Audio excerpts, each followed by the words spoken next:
Chemical reaction and equation, इसका पहला question है, एमसीक्यू पहले है फिर असर्शन रीजन आएगा। A substance which oxidises itself and reduces other is known as.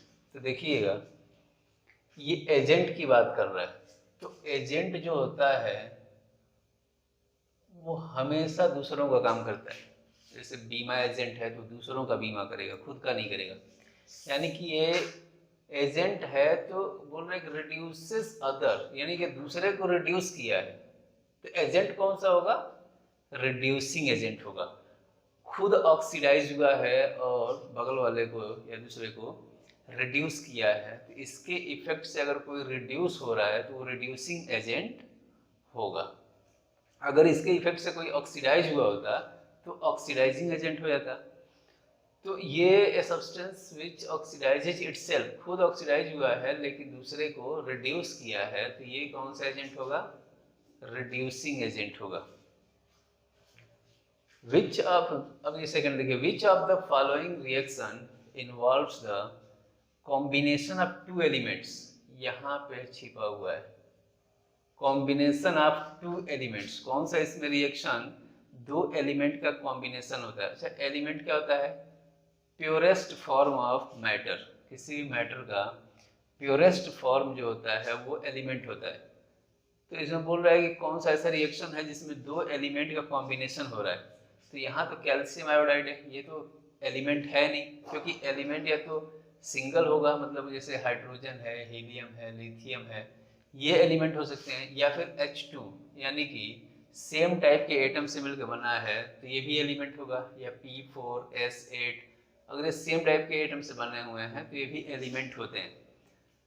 तो अब इसमें देखिए कौन एलिमेंट दिख रहा है? ये सोडियम है, ये एलिमेंट है, ये ऑक्सीजन है, ये एलिमेंट है। बाकी सब आपको कंपाउंड दिख रहे होंगे। देखिए ये कंपाउंड है, ये कंपाउंड है, तो यहाँ कंपाउंड मिल रहे हैं, यहाँ भी कंपाउंड मिल रहे हैं, लेकिन ये दो एलिमेंट मिल करके रिएक्शन करा रहे हैं। ध्यान से देखिएगा ऐसे क्वेश्चन को कि दो एलिमेंट यहाँ पे मिल रहे हैं, तो ये ऑप्शन बी इसका करेक्ट हो जाएगा।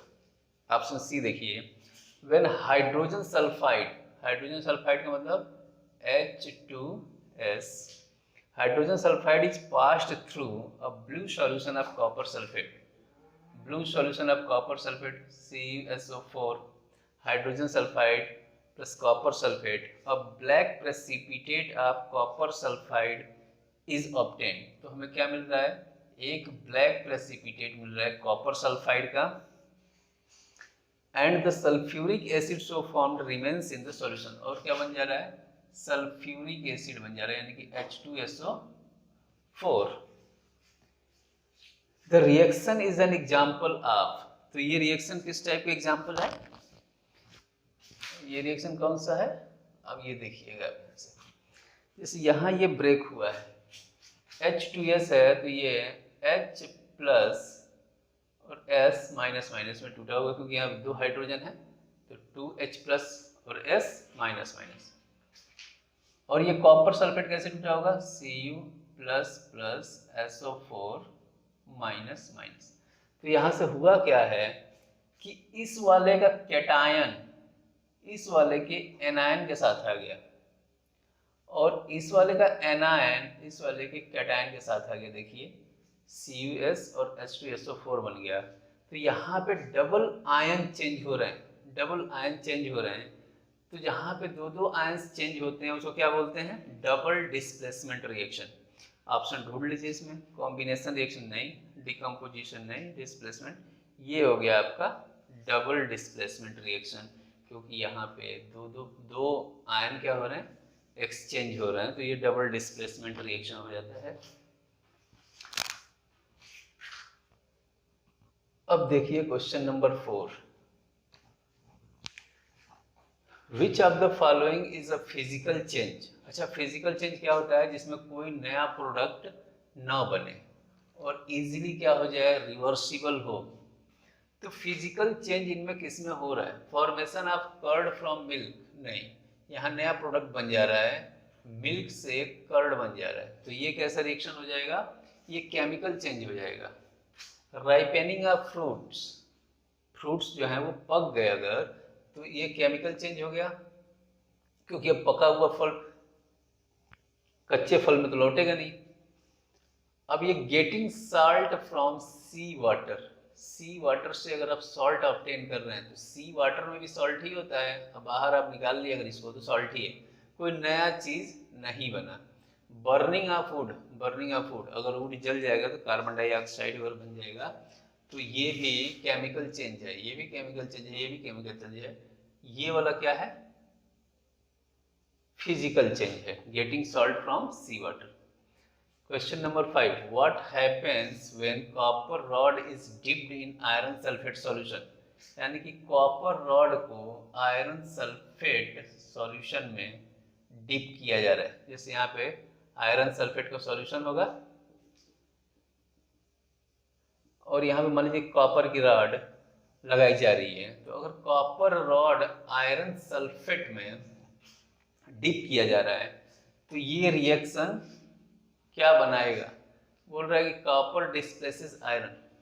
तो जो कॉपर है वो रिएक्टिविटी सीरीज में देखिए कहाँ पे है, आयरन ऊपर होता है, कॉपर नीचे होता है। आयरन ऊपर है यानी कि आयरन मोस्ट रिएक्टिव, ये कॉपर से ज्यादा रिएक्टिव है। तो आयरन ज्यादा रिएक्टिव है अगर कॉपर से, तो फिर ये रिएक्शन होगा ही नहीं, क्योंकि भाई ये रिएक्शन ऐसे होता है कि एक लोग ये हैं और एक ये है, और इनके साथ अगर मान लीजिए कोई है, ठीक है, और ये अगर डोमिनेटिंग है, ये डोमिनेटिंग है, तब तो ये इनके पास रहेंगी। अगर ये डोमिनेंट है तो इनको क्या करेगा? धक्का दे देगा, यानी कि ये ज्यादा अगर रिएक्टिव है तो इसको यहां से भगा देगा और इनके साथ हो जाएगा। तो अगर ये ज्यादा रिएक्टिव होगा तब इसको डिस्प्लेस करके इनको ले लेगा, और नहीं अगर रिएक्टिव होगा तो ये इसी के साथ रहेगा, कोई रिएक्शन नहीं होगा। तो यहाँ पे आप देख रहे हैं कि कॉपर लेस रिएक्टिव है और आयरन मोर रिएक्टिव है, तो ये किसके साथ रहेंगे? आयरन के साथ। कॉपर इसमें रिएक्शन नहीं कर पाएगा। यहाँ से नो रिएक्शन टेक्स प्लेस, कोई रिएक्शन यहाँ से नहीं हो पाएगा। यहाँ केमिकल रिएक्शन एंड इक्वेशन है केमिस्ट्री का वर्ड, और इसका एसर्शन रीजन यहाँ पे दिया हुआ है। पहला क्वेश्चन क्या है कि corrosion of iron is commonly known as rusting. तो corrosion of iron is commonly known as rusting, ठीक है, सही है ये। अच्छा देखिए कोरोजन होता क्यों है? कोरोजन होता है कि जब आयरन जो है एयर और मॉइस्चर के साथ, अगर जैसे वाटर ऑक्सीजन वगैरह से जब ये रिएक्ट करता है तो यह आयरन के ऑक्साइड बना देता है, फेरिक ऑक्साइड या फेरस ऑक्साइड बना लेता है। तो इसमें होता क्या है एक्चुअली कि इसके ऑक्साइड बन जाता है, यानी कि FeO या Fe2O3। तो यहाँ देखिए आयरन, आयरन के ऑक्साइड बना ले रहा है, मतलब आयरन का क्या हो जाता है? ऑक्सीडेशन हो जाता है। जब रस्टिंग होता है तो आयरन का क्या होता है? ऑक्सीडेशन हो जाता है। हाँ इनके प्रेजेंस में होता है, बट रस्टिंग है क्या? Oxidation of iron. तो देखिए रीजन में क्या दे रहा है, corrosion of iron occurs in presence of water and air. Water मतलब जो मॉइस्चर है, तो वाटर एंड एयर के प्रेजेंस में हो रहा है, ये भी बात ठीक है, लेकिन ये भी सही है और ये भी सही है, असर्शन भी करेक्ट है, रीजन भी करेक्ट है। But corrosion of iron is commonly known as rusting, तो कॉमनली नोन एज रस्टिंग, तो रस्टिंग होता है ऑक्सीडेशन ऑफ आयरन, तो ये इसको करेक्ट एक्सप्लेन नहीं कर रहा है। ये सिर्फ बता रहा है कि रस्टिंग होता किसके किसके प्रेजेंस में है, और रस्टिंग क्या है, ऑक्सीडेशन ऑफ आयरन है, वो चीज़ ये नहीं बता रहा है। तो असर्शन सही है, रीजन भी सही है, बट रीजन असर्शन का करेक्ट एक्सप्लेनेशन नहीं है। और ऐसे केस में कौन सा ऑप्शन होता है? जब असर्शन भी सही हो, रीजन भी सही हो, बट रीजन असर्शन का करेक्ट एक्सप्लेनेशन ना हो, तो ऑप्शन बी होता है, और ये हो गया ऑप्शन बी। क्वेश्चन नंबर 2 कि zinc plus copper sulphate is equal to zinc sulphate plus copper. यहाँ पे जो जिंक है वो कॉपर को डिस्प्लेस करके सल्फेट के साथ आ गया है और कॉपर अलग हो गया है। यानी कि यहाँ कह रहा है कि zinc is a reductant but itself get oxidise. Zinc जो है रिडक्टेंट है, मतलब ये दूसरे को क्या कर रहा है, रिड्यूस कर रहा है, बट इटसेल्फ गेट ऑक्सीडाइज, और खुद क्या हो गया है, ऑक्सीडाइज हो गया है। तो ऑक्सीडेशन का मतलब होता है ऑक्सीजन का ऐड होना या हाइड्रोजन का रिमूव होना।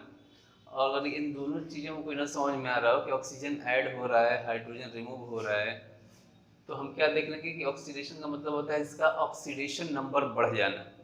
यहाँ पे जिंक जो है वो जीरो ऑक्सीडेशन स्टेट में, फ्री स्टेट में एलिमेंट कैसे होते हैं, जीरो ऑक्सीडेशन स्टेट में। और जब ये सल्फेट के साथ आ गया तो सल्फेट का क्या होता है, -2, तो इसका कितना हो जाएगा, +2। इसका ऑक्सीडेशन स्टेट कितना हो गया, +2। तो ये जीरो से आ गया +2 में, यानी कि जिंक का क्या हुआ है, ऑक्सीडेशन हुआ है। तो अगर जिंक का ऑक्सीडेशन हुआ है तो जिंक दूसरे को क्या कर दिया होगा, रिड्यूस कर दिया होगा। यानी कि जिंक खुद ऑक्सीडाइज हुआ है तो वो बगल वाले को क्या किया होगा, रिड्यूस कर दिया होगा। तो अगर जिंक इसको रिड्यूस कर रहा होगा तो जिंक जो काम कर रहा है, जैसे इसको रिड्यूस कर रहा है कॉपर को, कॉपर सल्फेट को, तो जिंक काम कैसे करेगा, रिड्यूसिंग एजेंट का, क्योंकि खुद ऑक्सीडाइज हो रहा है, दूसरे को रिड्यूस कर रहा है, और दूसरे को रिड्यूस कर रहा है तो रिड्यूसिंग एजेंट की तरह से कार्य करेगा। तो जिंक इज अ रिडक्टेंट, मतलब जिंक एक रिड्यूसिंग एजेंट है बट इटसेल्फ गेट ऑक्सीडाइज। तो यहाँ पे जिंक का ऑक्सीडेशन हो गया, लेकिन देखिए कॉपर यहाँ पे था +2 में, क्योंकि यहाँ पे -2 है और ये हो गया +2। तो अगर ये +2 से अब कहाँ पे चला गया, 0 में, तो कॉपर का रिडक्शन हो गया, जिंक का ऑक्सीडेशन हो गया। तो जिंक खुद ऑक्सीडाइज हुआ है तो कॉपर को रिड्यूस किया है, तो जिंक इज अ रिडक्टेंट यानी कि reducing agent but itself get oxidised. तो ये बात क्या है, सही है। अब इसके बाद देखिए in a redox reaction, redox reaction कौन होता है, जिसमें रिडक्शन और ऑक्सीडेशन दोनों हो। Oxidant is reduced by accepting electron. जो ऑक्सीडेंट है, मतलब ऑक्सीडेंट का मतलब जो ऑक्सीडाइजिंग एजेंट है, यानी कि वो खुद क्या हुआ होगा, रिड्यूस हुआ होगा। तो oxidant is reduced by accepting electron, सही है। And reductants is oxidised by losing electron. और जो रिडक्टेंट होगा यानी दूसरे को रिड्यूस करेगा, खुद ऑक्सीडाइज होगा, तो reductant is oxidised by losing electron. तो जो रिडक्टेंट होता है वो ऑक्सीडाइज इसलिए हो जाता है कि वो अपने अंदर से इलेक्ट्रॉन निकाल के सामने वाले को दे देगा, तो सामने वाला क्या हो जाएगा, रिड्यूस हो जाएगा, और ये खुद क्या हो जाएगा, ऑक्सीडाइज हो जाएगा। तो यही हो रहा है यहाँ पे कि ये खुद ऑक्सीडाइज हो रहा है, यानी कि ये अपना इलेक्ट्रॉन इनके पास भेज दे रहा है, तो ये क्या हो गए, रिड्यूस हो गए, और ये खुद क्या हुआ है, ऑक्सीडाइज हो गया है। तो ये बात सही है यहाँ पे। तो एसर्शन भी सही है, रीजन भी सही है, और रीजन इसका करेक्ट एक्सप्लेनेशन है कि जो रिडक्टेंट होते हैं, ध्यान से देखिएगा, जो रिडक्टेंट होता है यानी कि वो दूसरे को रिड्यूस करेंगे, खुद ऑक्सीडाइज होंगे।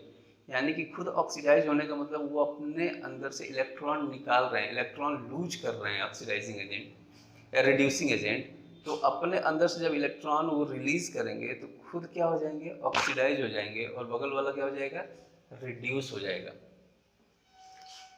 तो इसका ये हो गया कि ये असर्शन भी सही है और रीजन भी सही है, और रीजन इसका करेक्ट एक्सप्लेनेशन है, तो ऑप्शन कौन हो जाएगा, ए। तीसरा देखिए, a reducing agent is a substance which can either accept electron. अगर कोई रिड्यूसिंग एजेंट है तो ये बगल वाले को अगर रिड्यूस कर रहा है तो खुद क्या हो रहा होगा, ऑक्सीडाइज हो रहा होगा। और ऑक्सीडाइज का मतलब एक्सेप्ट इलेक्ट्रॉन नहीं होता है, लूज इलेक्ट्रॉन होता है। तो यहाँ पे असर्शन ही गलत हो गया।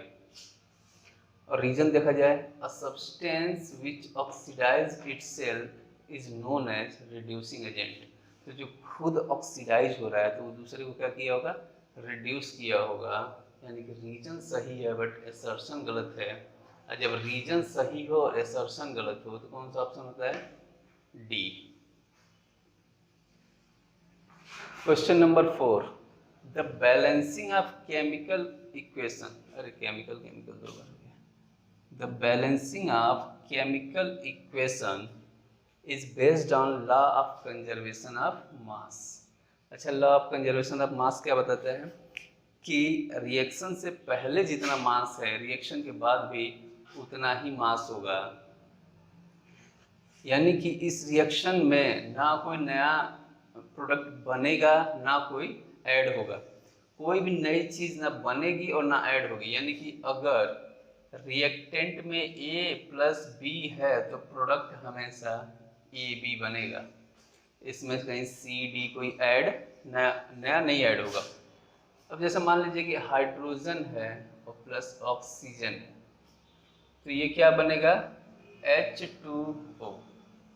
बैलेंस करने के लिए देखिए यहाँ पे 2 ऑक्सीजन है तो यहाँ पर भी कितने ऑक्सीजन होने चाहिए, 2, और यहाँ पे 4 हाइड्रोजन हो गए तो ये 4 हाइड्रोजन हो जाएगा। या अगर मान लीजिए आप H2 लिए हैं तो 2 से मल्टीप्लाई कर दीजिए, कितने हो गए ये, 2 मॉलिक्यूल वाटर। तो देखिए यहाँ पे कह रहा है कि जो रिएक्टेंट का मास होता है वो प्रोडक्ट के मास के बराबर होता है, और इसी को बोलते हैं law of conservation of mass. मतलब total mass of reactant is equal to total mass of product. देखिए यहाँ पे ये हाइड्रोजन का मास होता है 1, तो 2 हाइड्रोजन का 2, तो 4 हाइड्रोजन का 4 हो गया, प्लस ये 1 का 16 तो 2 का 32, और ये हो गया 36। ये देखिए यहाँ पे 4 हाइड्रोजन है और 2 ऑक्सीजन है, तो 4 प्लस 2 ऑक्सीजन का 32, इधर भी क्या हो गया 36। यानी कि रिएक्टेंट का मास और प्रोडक्ट का मास क्या है, बराबर है। तो ये इसको क्या बोलते हैं, law of conservation of mass. तो balancing of chemical equation is based on law of conservation of mass. हम इसको बैलेंस क्यों किए हैं, क्योंकि ये जो केमिकल इक्वेशन होते हैं वो लॉ ऑफ कंजर्वेशन ऑफ मास को फॉलो करते हैं। जब आप बैलेंस करके देखेंगे तो रिएक्टेंट का मास प्रोडक्ट के मास के बराबर आता है, तो ये तो ठीक है असर्शन। रीजन देखिए, total mass of reactant is equal to the total mass of product, तो ये रीजन इसको करेक्ट एक्सप्लेन कर रहा है। तो असर्शन और रीजन दोनों सही हैं और रीजन करेक्ट एक्सप्लेन कर रहा है, तो ऑप्शन कौन हो जाएगा, A. Question number 5, a chemical reaction becomes faster at higher temperature। यानी कि कभी टेम्परेचर अगर आप बढ़ाएंगे तो कोई केमिकल रिएक्शन क्या हो जाता है, फास्ट हो जाता है। असर्शन सही है। क्यों फास्ट हो जाता है कि जो केमिकल आप डाले हैं और उसे रिएक्शन करा रहे हैं, उस केमिकल के जो मॉलिक्यूल हैं उनका मॉलिक्यूलर मोशन जो होता है वो फास्ट हो जाता है, वो बड़ी तेज़ी से मूव करने लगते हैं और उनका रिएक्शन क्या हो जाता है, फास्ट हो जाता है। तो यहाँ एक chemical reaction becomes faster at higher temperature, ये बात सही है। At high temperatures molecular motion becomes more rapid. तो टेम्परेचर बढ़ाने पे जो मॉलिक्यूलर मोशन होता है वो बहुत तेज हो जाता है, मोर रैपिड, इसलिए जो है कि केमिकल रिएक्शन भी फास्ट हो जाता है। तो ये असर्शन भी सही है, रीजन भी सही है और करेक्ट एक्सप्लेन कर रहा है, तो ऑप्शन क्या हो जाएगा इसके लिए, ए। ये हो गया आपको केमिकल रिएक्शंस एंड इक्वेशन के 5 असर्शन रीजन। ये होमवर्क है, असर्शन ये है, रीजन ये है, इसका आंसर क्या होगा, ए बी सी डी में कौन सा ऑप्शन सही है, इसको आप कमेंट बॉक्स में सॉल्व करके भेजेंगे।